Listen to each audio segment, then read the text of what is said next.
Hello and welcome to Loppy Loves. If you haven't been here before, my name is Lauren and on this channel I talk about my life as a foreigner living in Iceland. It is currently the beginning of September and that means it is autumn and the harvest season, especially the berry foraging season, is well underway. And so I thought I'd just do a video about the berries that you can find in Iceland. And I will also be making another video about the ways that I preserve the berries that I find, but that will be on my other channel, Loppy Loves Eco.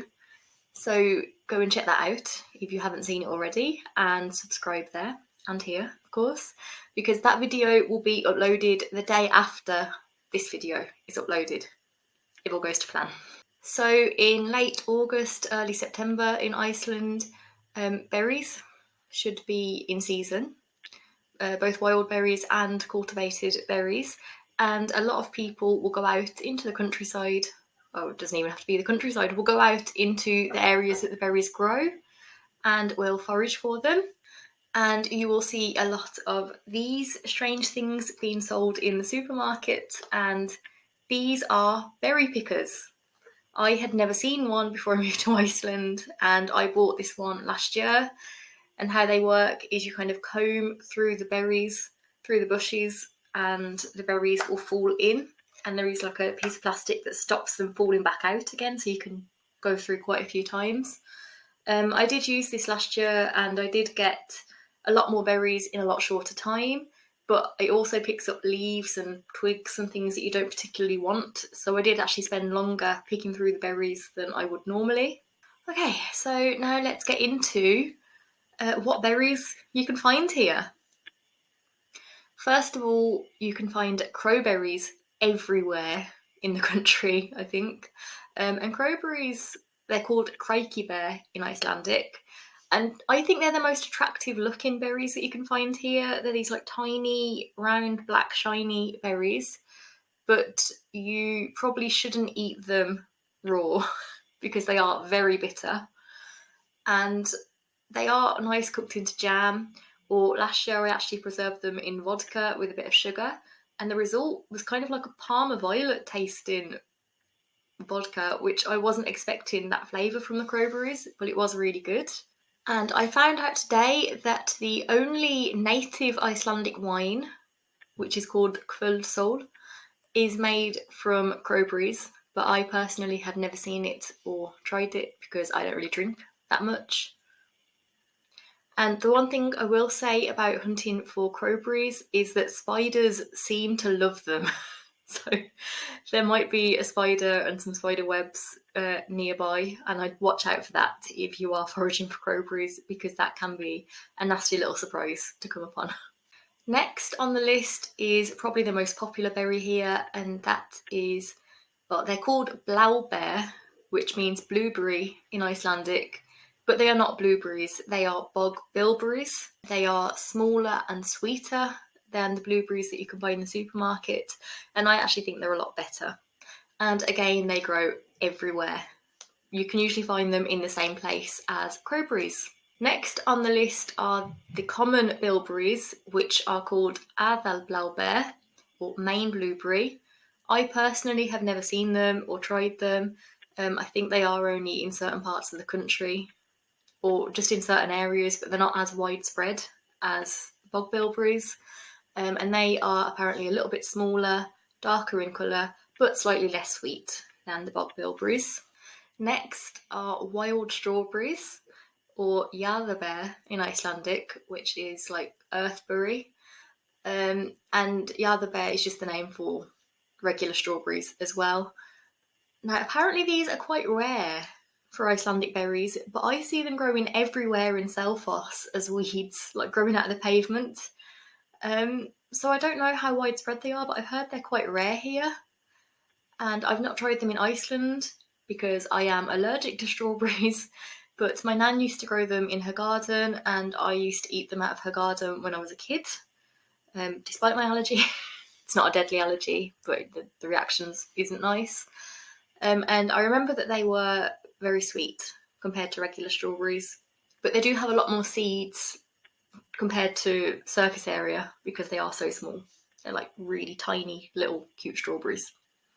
Next on the list, I don't think these are wild and probably not native to Iceland, but they are everywhere in people's gardens, and they're also planted along green verges. And they are red currants, or Hrútaber in Icelandic. Apparently you can get white ones as well. I've only seen the white ones once last year, and it was along some grassy verge in the capital region. But these are probably the most popular berries besides the blueberries, or bilberries, sorry. People like to make jam out of these, especially just red currant jelly. And red currant jelly here is eaten on top of pizza. You can get that in some pizza restaurants. So you can get a 4 or 5 cheese pizza, and it comes with a pot of red currant jelly. I thought this sounded so strange, that couldn't work. It's actually amazing. So I would recommend trying that if you can. The next one on my list I don't think is wild or native either, and it's not as common as red currant, but that is blackcurrant, or sólber in Icelandic, which means sunberry. These are my personal favourite, and they don't seem very popular here. In fact, in the group that I'm in, which is about making jams and fruit juices, and it's popular during this time of year, I've seen people saying, like, is it just me, or are blackcurrants nothing special? And it's shocking to me. Like, they're so full of flavour, they smell amazing, and they're just really, really nice. And they are actually one of the most popular fruit flavourings in the UK.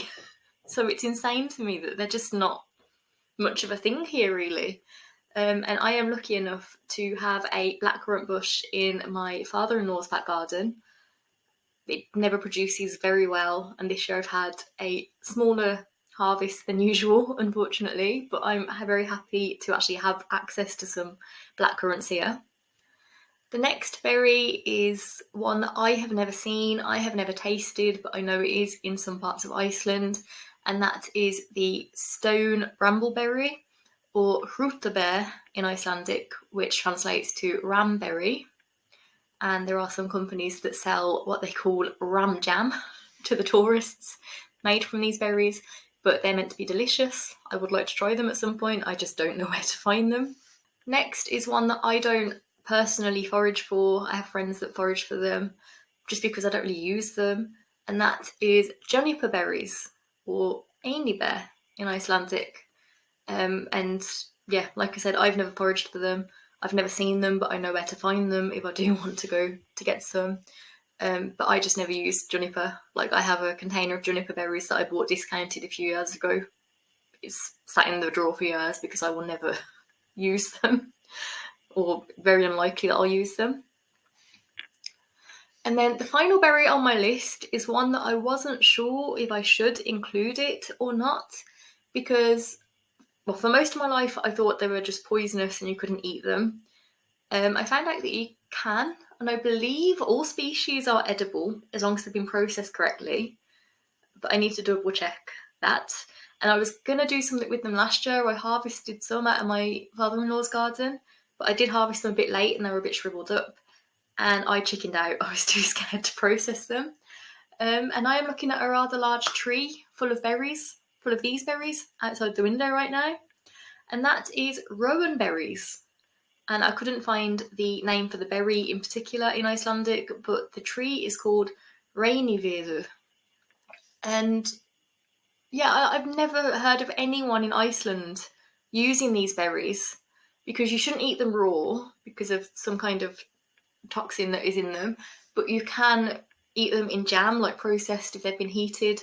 Like jam, you can make sauces, and there is some kind of Finnish sweet that I would like to make that I heard about last year, which is rowan flavoured. And apparently these berries are full of vitamin C, and like they're actually quite good for you from the sounds of it. So maybe this year I will be brave enough to experiment, but they are everywhere in Iceland. It is one of the few trees that is really successful in Iceland, and they are everywhere. But like I said, I have never heard of anyone using them, which is a shame. So I do need to check that all of the species are edible, but as far as I'm aware, they should be. So it's strange that no one here has ever use them, or not that I've heard of at least. So that's it for today's video. If you come to Iceland this autumn, make sure you go and forage for some berries if you get the chance to. There is another couple of weeks left of the season, I believe. Make sure to subscribe to this channel, like this video and comment as always, but also my other channel, Loppy Loves Eco, so that you can watch the other video, which will be published tomorrow if you're watching this on the day it was uploaded, about how I process the berries that I forage for. So have a lovely day, and I will see you in the next video. Bye!